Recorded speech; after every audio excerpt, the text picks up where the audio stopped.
Before the fire ever touched her skin, they tried to break her spirit. Imagine being so dangerous that a kingdom fears your voice more than your death. Imagine being a young woman in the court of Henry VIII, surrounded by power-hungry nobles, whispering bishops, and spies in velvet sleeves, and all you have is your faith. This is the story of an Askew, a woman whose execution was not just an act of punishment, but a warning written in fire. An Askew was born into a world where obedience was survival. England in the 1500s was not merely divided by politics, it was fractured by belief. The Reformation had cracked the foundations of the old church, and loyalty to the crown often meant choosing the right version of God. Under Henry VIII, faith was not just personal, it was political. To think differently was to risk everything. And, however, was not made for silence. She was intelligent, educated beyond what most women of her time were allowed, and deeply devoted to the growing Protestant movement.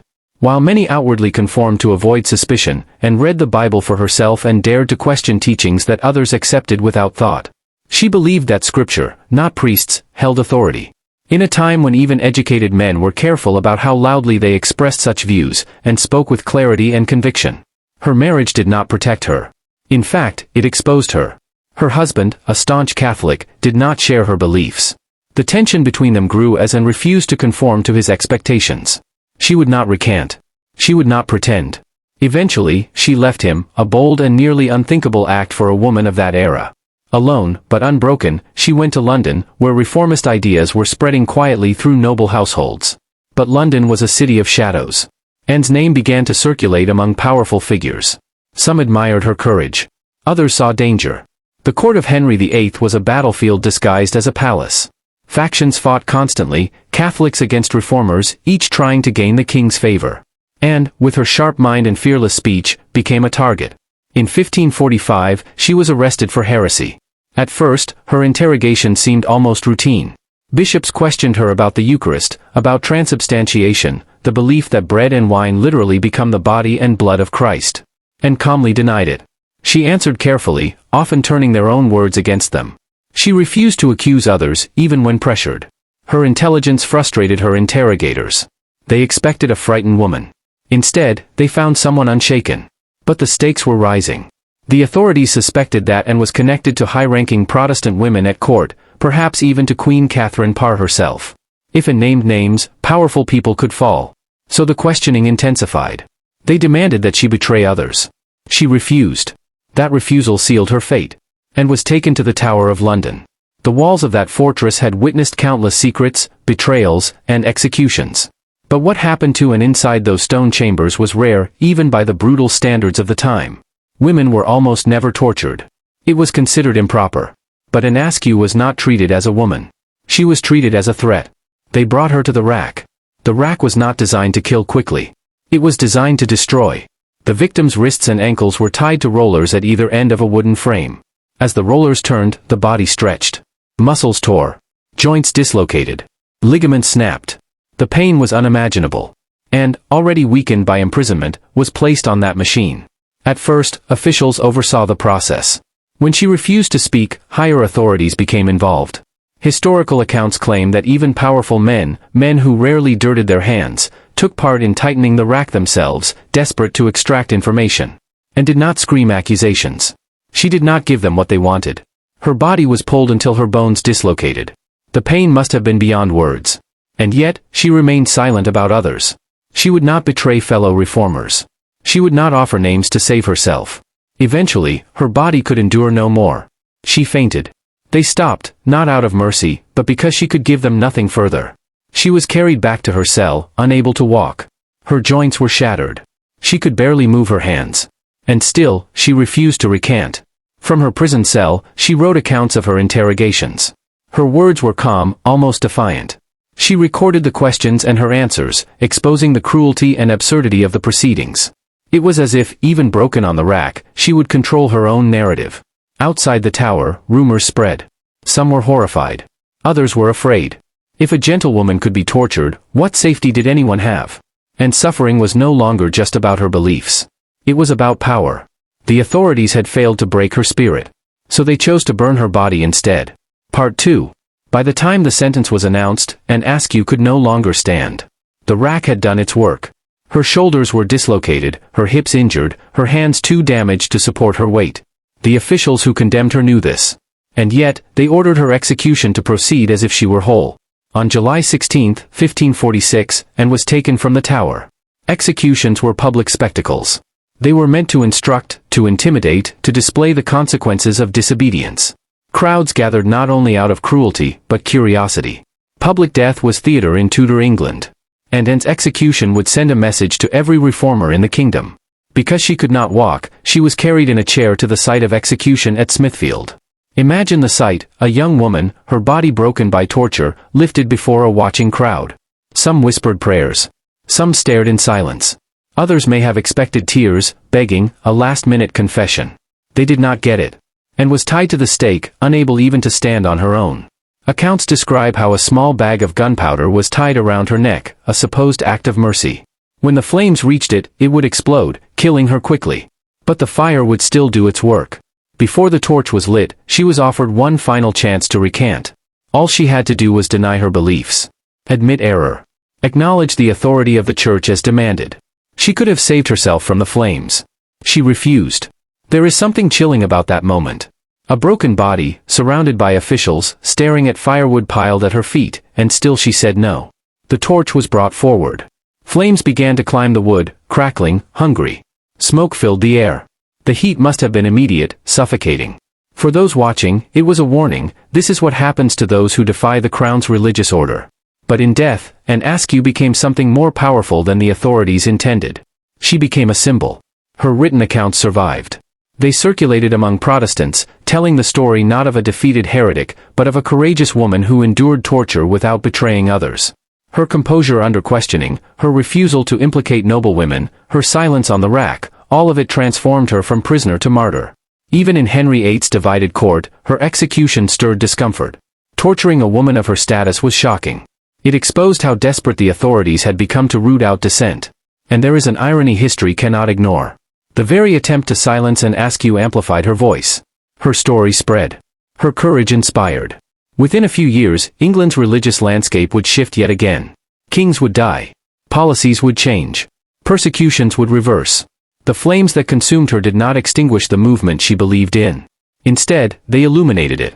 And was only about 25 years old when she died. She had no army. No throne. No wealth to shield her. What she had was conviction. And in an age when faith could topple governments, that conviction was seen as more dangerous than weapons. Today, her execution is remembered not simply for its brutality, but for what it revealed, fear at the heart of power. A regime so threatened by one woman's belief that it stretched her body on a rack and burned her in public view. Before the fire, there was torture. Before the execution, there was interrogation. But before all of that, there was a choice Anne Askew made again and again. She chose not to betray. She chose not to bend.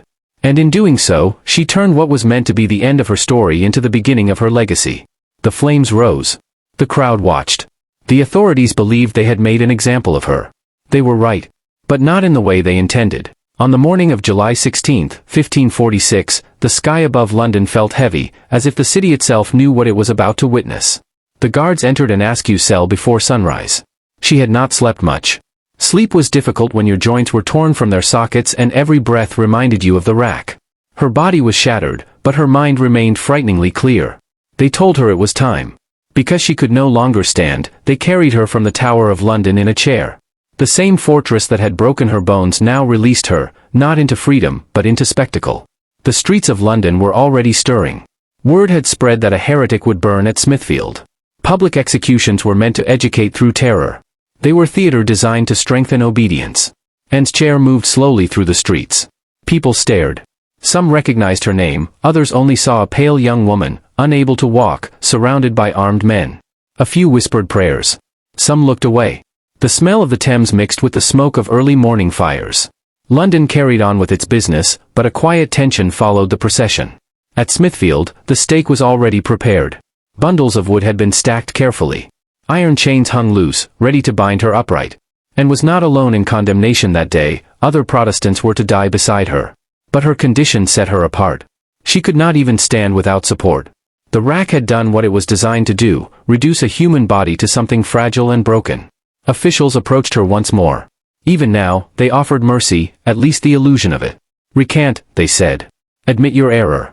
Accept the teachings approved under King Henry VIII. Speak the words, and the flames will not touch you. The offer must have echoed in her mind. One sentence could end this nightmare. One public confession could restore her life, though perhaps not her freedom. She had seen what power was capable of. She knew the cost of defiance. And refused again.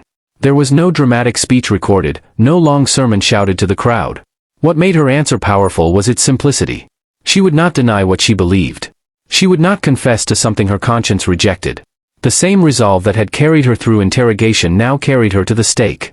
Because she could not stand, the executioners fastened her to the post in a seated position. Chains secured her broken body so it would not collapse. Witnesses later described how gunpowder was tied around her neck, a grim concession to her suffering. When the flames reached it, the explosion would bring a quicker death than fire alone. The crowd grew silent as the torches were brought forward. Fire does not roar at first. It whispers. It licks at the edges of wood, searching for air. Thin threads of smoke began to curl upward. The heat intensified quickly, pressing against skin, invading lungs. And could not move away. She could not shield herself. The rack had taken even that small dignity. Some in the crowd may have expected screaming, begging, a final collapse of courage. But it had already endured the worst pain her body could hold. The rack had stretched her beyond what most humans could imagine. The flames were another trial, but not one that could change her decision. The fire climbed higher. Smoke thickened, blurring the outlines of her figure. The gunpowder eventually ignited. The explosion was sharp, sudden, a violent end in the middle of slow horror. When it was over, the message was clear. The crown had demonstrated its authority. A woman who defied religious doctrine had been publicly destroyed. But something unexpected happened in the aftermath. Instead of fading into obscurity, an Askew story spread. The very brutality meant to silence her made her unforgettable. Reports of her torture shocked many, even in a time accustomed to cruelty. Women were rarely subjected to the rack. The fact that high-ranking officials had personally overseen, or even participated in, her torment exposed how desperate the authorities were to extract names. And that detail mattered. And had been pressed not just to confess her beliefs, but to accuse others, particularly influential women at court suspected of Protestant sympathies. Had she spoken, the consequences could have reached deep into the royal household. Her silence protected them. In refusing to betray others, she turned her execution into an act of loyalty that power could not corrupt. Her own written accounts of her examination survived. In them, she recorded the questions posed by bishops and officials, along with her answers, calm, sharp, often laced with quiet defiance. Reading them, one does not hear hysteria or fear. One hears intelligence and unshaken conviction. It was as if she understood that while her body could be destroyed, her words might live on. And they did. Within months, England's political landscape shifted again. Religious tides turned as they so often did in the Tudor era. Those who had once been hunted gained favor, those who had enforced persecution sometimes found themselves vulnerable. The court of Henry VIII was never stable for long. Power rotated like a blade. And did not live to see those changes. She was around 25 years old when she died. Young by any measure. She had no army, no title of great influence, no wealth capable of shielding her. What made her dangerous was something far less tangible, the refusal to let authority dictate her conscience. Executions are meant to end stories. But Askew's death became the beginning of something larger. Protestants remembered her as a martyr. Writers retold her ordeal as evidence of corruption and cruelty within the religious establishment. Her composure under torture became legend. The image of a broken woman carried to the stake, still refusing to recant, lingered in the public imagination. Even those who disagreed with her theology could not ignore the severity of her treatment. Torture had crossed a boundary. It revealed a government fearful enough to crush a young woman for her words. The flames at Smithfield eventually died down. The crowd dispersed. Life in London resumed its restless rhythm. But the story did not disappear with the smoke. There is something haunting about the final contrast of her life, a fragile body bound to a post, and a will that refused to bend. The rack could stretch muscle and tear bone, but it could not force belief. The fire could consume flesh, but it could not erase conviction. Before the fire, they tried to break her. Before the execution, they tried to make her betray others. In both attempts, they failed. And Askew's death stands as one of the most disturbing examples of religious persecution in Tudor England, not only because of the flames, but because of what came before them. The horror was not just in the burning. It was in the calculated decision to torture, to intimidate, to make her body the battlefield of belief. And yet, in that battlefield, she held her ground. History often remembers kings, generals, and conquerors. But sometimes, it is the quiet resistance of a single voice that echoes the longest. And Askew had no sword. She carried no banner. Her weapon was her conscience. The authorities believed they had made an example of her. They did. But instead of proving the power of fear, her execution revealed the limits of it.